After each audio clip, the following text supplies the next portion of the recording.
தற்போது விழா நிகழ்விடத்திற்கு நம்முடைய மாண்புமிகு தமிழ்நாடு முதலமைச்சர் அவர்கள் வருகை தந்து கொண்டிருக்கிறார்கள். 17வது சட்டமன்ற பேரவையின் சட்டமன்ற உறுப்பினர்களுக்கான பயிற்சி நிகழ்வை தொடங்கி வைக்க நிகழ்விடத்திற்கு வருகை தந்திருக்கும் நம்முடைய மாண்புமிகு தமிழ்நாடு முதலமைச்சர் அவர்களை வருக வருக என பணிவன்புடன் வரவேற்கின்றோம். இன்றைக்கு நம்முடைய மாண்புமிகு தமிழ்நாடு முதலமைச்சர் அவர்கள் 17வது சட்டமன்ற பேரவையின் சட்டமன்ற குத்துவிளக்கு ஏற்றி தொடங்கி வைத்து சிறப்பிக்க இருக்கின்றார்கள். விழா நிகழ்விடத்திற்கு வருகை தந்திருக்கும் மாண்புமிகு தமிழ்நாடு முதலமைச்சர் அவர்களை வருக வருக என மீண்டும் ஒரு முறை பணிவன்புடன் வரவேற்கின்றோம். சட்டமன்ற உறுப்பினர்களுக்கான பயிற்சி நிகழ்வை தொடங்கி வைக்க நம்முடைய மாண்புமிகு தமிழ்நாடு முதலமைச்சர் அவர்கள் விழா நிகழ்விடத்திற்கு வருகை தந்திருக்கிறார்கள். நிகழ்விடத்திற்கு வருகை தந்திருக்கக்கூடிய நம்முடைய மாண்புமிகு தமிழ்நாடு முதலமைச்சர் அவர்களை வருக வருக என பணிவன்புடன் வரவேற்கின்றோம். இன்னும் சில நிமிடங்களில் இந்த விழா அரங்கிற்கு நம்முடைய மாண்புமிகு தமிழ்நாடு முதலமைச்சர் அவர்கள் வருகை தந்து சிறப்பிக்க இருக்கின்றார்கள் என்பதை மகிழ்ச்சியுடன் தெரிவித்துக் கொள்கின்றோம். விழா நிகழ்விடத்திற்கு வருகை தந்த மாண்புமிகு தமிழ்நாடு முதலமைச்சர் அவர்களுக்கு சிறப்பான வரவேற்பு அளிக்கப்பட்டது. இன்னும் சில நிமிடங்களில் விழா அரங்கத்திற்கு நம்முடைய மாண்புமிகு தமிழ்நாடு முதலமைச்சர் அவர்கள் வருகை தந்து சிறப்பிக்க இருக்கின்றார்கள் என்பதை மகிழ்ச்சியுடன் தெரிவித்துக் கொள்கின்றோம். தமிழ்நாட்டு மக்கள் கனவு கண்ட மாற்றத்திற்கான மறுமலர்ச்சி ஆட்சி, மகளிர் எதிர்பார்த்த கண்ணியமிக்க கருத்தான ஆட்சி, இளைஞர்கள் இளம் பெண்கள் கனவு கண்ட எதிர்கால தலைமுறைக்கான ஆட்சி, குழந்தைகள் முதல் பெரியவர்கள் வரை அனைவரும் விரும்பிய எல்லோருக்குமான எழில் ஆட்சி, தமிழ்நாட்டை வெற்றி பாதையில் வழி நடத்தி கொண்டிருக்கும் ஆற்றல் மிக்க தலைவர் நம் மாண்புமிகு தமிழ்நாடு முதலமைச்சர் அவர்களை 17வது சட்டப்பேரவையின் சட்டமன்ற உறுப்பினர்களுக்கான பயிற்சி நிகழ்வு தொடக்க விழாவிற்கு உங்களுடைய பலத்த கரவொலிக்கு மத்தியில் வருக வருக என விழா மேடைக்கு அன்புடன் வரவேற்கின்றோம். சிங்க பெண்களால் பெண்களின் பாதுகாப்பை உறுதி செய்த கடமை வீரர், தமிழ்நாட்டை தலைநிமிர வைத்துக் கொண்டிருக்கும் தலைவர், தொட்ட துறைகள் அத்தனையிலும் முத்திரை பதித்து வரும் முதல்வர் மாண்புமிகு தமிழ்நாடு முதலமைச்சர் அவர்களை விழா மேடைக்கு வருக வருக என பணிவன்புடன் வரவேற்கின்றோம். விழா தொடக்கமாக தமிழ்தாய் வாழ்த்து அனைவரும் எழுந்து நிற்குமாறு அன்புடன் கேட்டுக்கொள்கின்றோம்.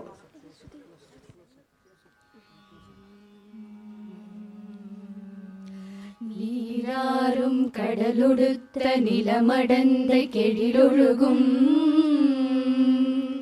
சீராரும் வதனமென திகழ் பரத கண்டமிரு தெக்கணமும் அதில் சிறந்த திராவிடனல் திருநாடும் தக்க சிறு பிறை நுதலும் தரித்தனரும் திலகமுமே அத்திலக வாசனை போல் அனைத்துலகும் இன்பமுற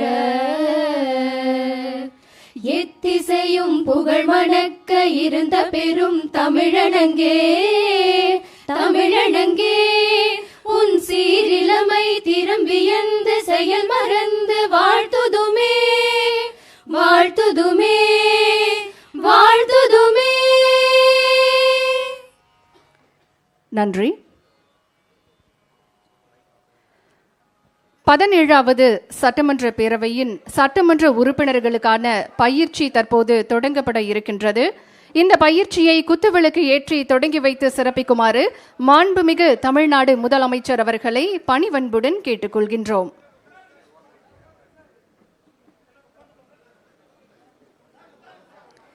இன்றைக்கு 17வது சட்டமன்ற பேரவையின் சட்டமன்ற உறுப்பினர்களுக்கான பயிற்சியை நம்முடைய மாண்புமிகு தமிழ்நாடு முதலமைச்சர் அவர்கள் குத்துவிளக்கு ஏற்றி தொடங்கி வைக்கிறார்கள்.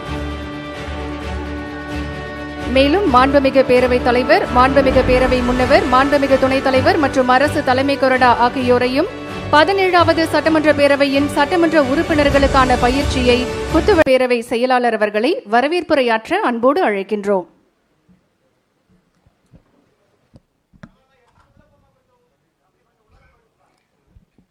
பதினேழாவது சட்டமன்ற பேரவை சட்டமன்ற உறுப்பினர்களுக்கான பயிற்சி குறித்த நிகழ்ச்சிக்கு வருகை புரிந்திருக்கும் மாண்புமிகு தமிழ்நாடு முதலமைச்சர் அவர்களுக்கும், மாண்புமிகு பேரவைத் தலைவர் அவர்களுக்கும், மாண்புமிகு பேரவை முன்னவர் அவர்களுக்கும், மாண்புமிகு பேரவை துணைத் தலைவர் அவர்களுக்கும், மாண்புமிகு அரசு தலைமை கொறடா அவர்களுக்கும், மாண்புமிகு அமைச்சர் பெருமக்களுக்கும் மற்றும் மாண்புமிகு சட்டமன்ற உறுப்பினர்களுக்கும், அரசு உயர் அலுவலர்களுக்கும் முதற்கண் எனது பணிவான வணக்கத்தினை தெரிவித்துக் கொண்டு இந்நிகழ்விற்கு வருகை புரிந்த அனைவரையும் வருக வருக என வரவேற்கிறேன்.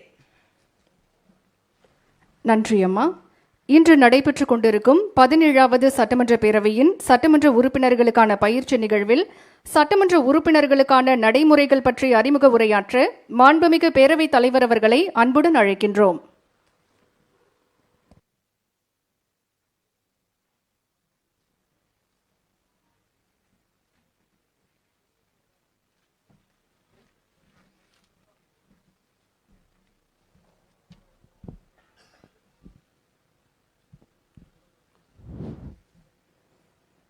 மாண்புமிகு தமிழ்நாடு முதலமைச்சர் அவர்களே, மாண்புமிகு அமைச்சர் பெருமக்களே, மாண்புமிகு அவை முன்னவர் அவர்களே, மாண்புமிகு பேரவை துணைத் தலைவர் அவர்களே, மாண்புமிகு அரசு தலைமை கொறடா மற்றும் சட்டமன்ற கட்சி தலைவர்கள் உள்ளிட்ட மாண்புமிகு உறுப்பினர்களே, உங்கள் அனைவருக்கும் என்னுடைய நெஞ்சார்ந்த வணக்கத்தையும் அன்பு மிகுந்த வரவேற்பையும் நான் மகிழ்ச்சியுடன் முதற்கண் தெரிவித்துக் கொள்கிறேன்.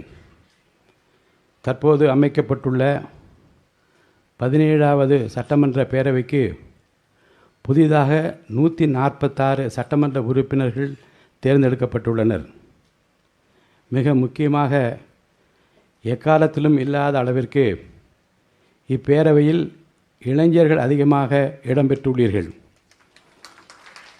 எதிர்காலம் எப்படி இருக்க வேண்டும் என்பதை இறைவன் அருளால் தீர்மானித்து அதை நிறைவேற்றி காட்டுகிற இடத்தில் இருக்கிற மாண்புமிகு முதல்வர் அவர்களால் மட்டும்தான் இது சாத்தியமானது. பேரவையில் நடந்து கொள்ளும் முறை, நடவடிக்கைகளில் எப்படி பங்கு கொள்வது, எதை பேசுவது, எதை பேசக்கூடாது, என்ன பேசினால் அவையிலும் பாராட்டப்படுவீர்கள், வெளியிலும் பாராட்டப்படுவீர்கள் என்பதையும், எதை பேசினால் மக்கள் உங்களை எந்த கோணத்திலே பார்ப்பார்கள் என்பதையும் முறையான பயிற்சியின் மூலமாக காலை 10:30 மணிக்கு தொடங்கி மாலை 5:30 மணி வரை அந்த பயிற்சி உங்களுக்கெல்லாம் அளிக்கப்பட இருக்கிறது. இதன் அவசியத்தை உணர்ந்து இந்த புத்தாக்க பயிற்சிக்கு அனுமதி அளித்துள்ள மாண்புமிகு முதலமைச்சர் அவர்களுக்கு என்னுடைய நன்றிகளை நான் முதற்கண் தெரிவித்துக் கொள்கிறேன். நான் செல்லுகிற இடமெல்லாம் வெல்லும் இழந்தான் என்பதை தேர்தல் களத்தில் நிரூபித்து காட்டினார் நம்முடைய முதலமைச்சர். வெல்வார் வீழ்த்துவார் இல்லாத ஒரு மாபெரும் சக்தியாக இன்றைக்கு தமிழ்நாட்டில் அவர் வளர்ந்து கொண்டிருக்கிறார்கள். வியப்பால் விழிகளை உயர்த்தி இந்திய திருநாடே இவரா இவரா இப்படி என்று போற்றி பாராட்டுகிற சூழ்நிலைகள் எல்லாம் இன்றைக்கு தமிழ்நாட்டில் உருவாகி கொண்டிருக்கிறது. நான் திண்ணமாக சொல்லுவேன், இந்த மாடல் அரசு விஜய் மாடல் அரசு, இந்த மாடல் அரசு முதலமைச்சர் விஜய் மாடல் அரசு என்று நான் சொல்லுவேன். காரணம், தமிழ்நாட்டை எதிர்காலத்தில் அமைதி பூங்காவாக வைத்து கொள்ள வேண்டும் என்பதிலும் தமிழ்நாட்டு மக்கள் ஜாதி மத இன மொழிக்கு அப்பாற்பட்டு எல்லோரையும் அரவணைக்கிற கரங்கள் எங்கே என்று தேடினோமே, அந்த அன்பு கரங்கள், அரவணைக்கும் கரங்கள், கண்ணீரை துடைக்கும் கரங்கள் எங்களுடைய அருமை அண்ணா விஜயின் கரத்தில் இருக்கிறது என்று நாட்டு மக்கள் அத்தனை பேரும் குடும்பத்திலே ஒருவராக உங்களை பார்த்ததன் விளைவுதான் இந்த மாபெரும் வெற்றியின் அடையாளம் என்று நான் கருதுகின்றேன். எதிர்காலம் பத்திரமாக இருக்கிறது, உங்கள் கரத்திலே இருக்கிறது. மக்களுக்கு நம்பிக்கை பிறந்திருக்கிறது. ஏனென்றால் என்ன ஆகுமோ, எப்படி நடக்குமோ என்று கதையிடை கிடந்த அந்த மக்களுக்கு ஒரு புன்னகையாலே மாற்றத்தை ஏற்படுத்த முடியும் என்பதை நிரூபித்து காட்டியிருக்கிற மாபெரும் தலைவர் நீங்கள்.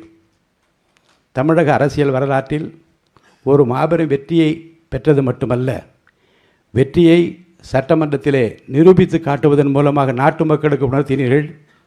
நான் பேசாமல் ஒரு அமைதி புரட்சியை செய்வேன், அந்த புரட்சி மக்களுக்கு ஏற்றத்தையும் மாற்றத்தையும் தரும் என்று நிரூபித்து காட்டினீர்கள்.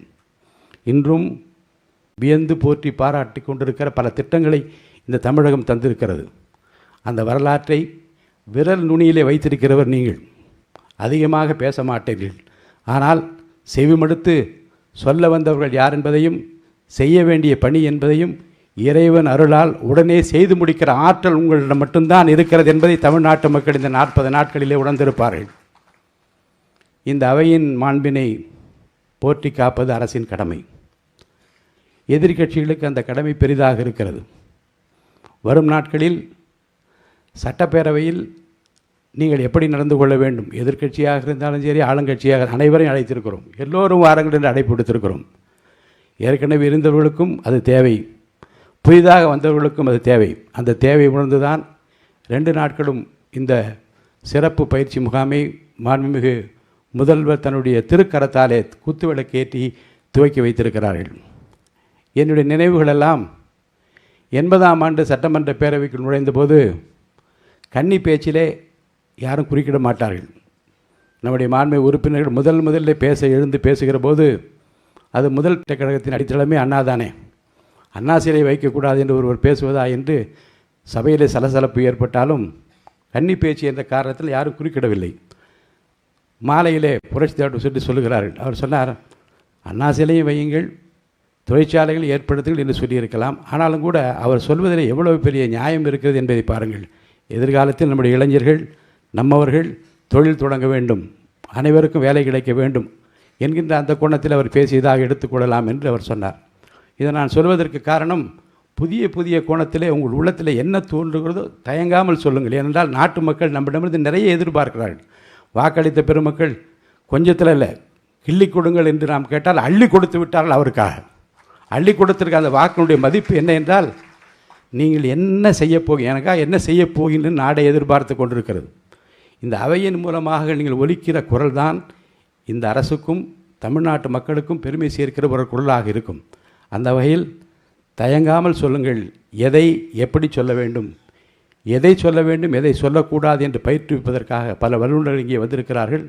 அடுத்தடுத்து அவை முன்னவரும் மற்றவர்களெல்லாம் பேச இருக்கின்றார்கள். இன்னொரு குறிப்பை நான் சொல்லுவது பொருத்தம் என்று கருதுகின்றேன்.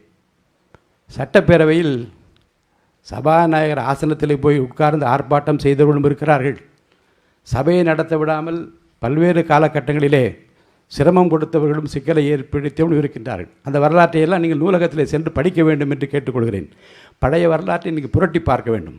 நூலகங்களுக்கு செல்லுகிற பழக்கத்தை மாண்புமிகு உறுப்பினர்கள் ஏற்படுத்தி கொள்ள வேண்டும். ஏனென்றால் முன்னாலே அண்ணா என்ன பேசினார், பெருந்தலைவர் காமராஜர் என்ன பேசினார், பெருந்தலைவர் கக்கன் என்ன பேசினார், கம்யூனிஸ்ட் தலைவர்கள் என்ன பேசினார்கள் என்ற அந்த குறிப்பையெல்லாம் நூலகத்தில் சென்று நீங்கள் படிக்க வேண்டும். அப்படி படிப்பதன் மூலமாக கண்ணியமாக கௌரவமாக நாட்டு மக்கள் விரும்புகிற உரையை நீங்கள் தயார் செய்து கொள்ள முடியும். சட்டமன்றத்தில் நடக்கிற சில நிகழ்வுகள் வெளியிலே மக்கள் பார்க்கின்றால் என்பது மட்டுமல்ல, ஆட்சி மாற்றத்திற்கு கூட அது வழிவகுத்து விடும் என்பது 2 உதாரணத்தை சொல்லி நான் முடித்துவிட விரும்புகின்றேன். உங்களுக்கெல்லாம் நினைவிருக்கும் 72ஆம் ஆண்டு அனைத்து இந்திய அண்ணா திராவிட முன்னேற்ற கழகம் துவங்கப்பட்ட போது புரட்சித் தலைவர் எம்ஜிஆருக்கு எதிராக சட்டமன்றத்தில் என்ன நடந்தது என்பதையும் அந்த வரலாற்று சிறப்புமிக்க நினைவிலே கொள்ளத்தக்க விரும்பத்தகாத அந்த நிகழ்வுகளிலே புரட்சித் தலைவர் எம்ஜிஆரை பற்றி மக்கள் மத்தியிலே அந்த கொண்டிருந்த அந்த அபிப்பிராயம், அந்த ஒப்பீனியன் எப்படியெல்லாம் மாற்றப்பட்டு இவர்தான் வர வேண்டும் என்று முடிவெடுப்பதற்கு சட்டசபை சம்பவங்களே காரணமாக அமைந்தது என்பதை நாட்டு மக்கள் அறிவார்கள். அதே போன்றுதான் 89ஆம் ஆண்டு பட்ஜெட் உரையை படிப்பதற்காக முத்தமிழறிஞர் கலைஞர்கள் எழுந்தபோது புரட்சித் தலைவி அம்மா அவர்களுக்கும் இடையே நடந்த சர்ச்சைக்குரிய பேச்சுகளும் அவை குறிப்பில் நீக்கப்பட்டதும், சர்ச்சைக்குரிய பேச்சுக்கு பிறகு அவர்கள் தாக்கப்பட்டதாக வந்த செய்திகளும், இருவரும் தாக்கப்பட்டதாக வந்த செய்திகளும் அவை குறிப்பில் இன்னமும் நீங்காமல் இருக்கிறது. அந்த நிகழ்வுக்கு பிறகு தமிழ்நாட்டு அரசியலில் என்ன நடந்தது என்பதை உன்னித்து பாருங்கள். ஒரு நிகழ்வு, ஒரு சம்பவம் ஒரு மிகப்பெரிய மாற்றத்தை ஒரு கட்சிக்கு எதிராக திருப்பியதையும், ஒரு கட்சி ஆட்சிக்கு வருவதற்கு துணை புரிந்ததையும் அந்த சட்டமன்ற ஒரு நிகழ்ச்சி தான் ஏற்படுத்தியது என்பதை நான் நினைவில் வைத்திருக்கிறேன்.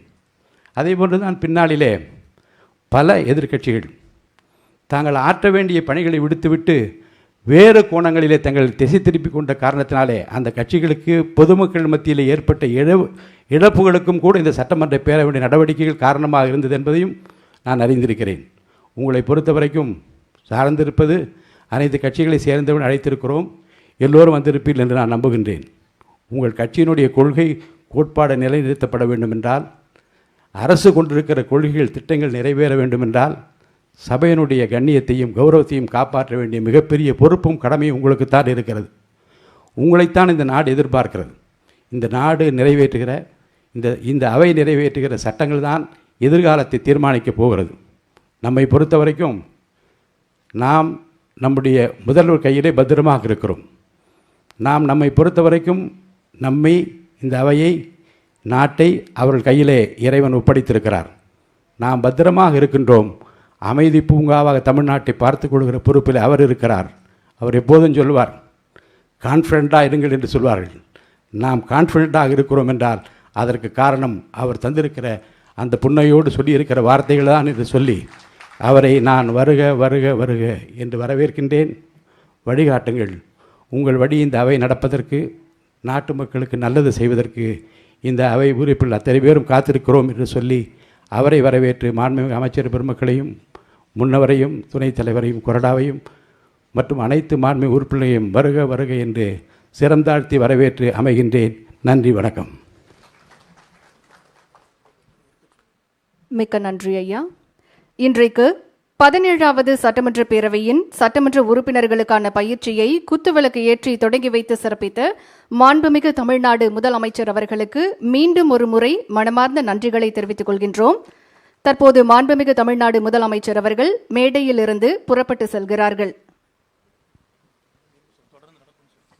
இந்த பயிற்சி தொடர்ந்து நடைபெற இருக்கின்றது. மாண்புமிகு சட்டமன்ற உறுப்பினர்கள் அனைவரும் தங்களுடைய இருக்கைகளில் அமருமாறு அன்போடு கேட்டுக்கொள்கின்றோம்.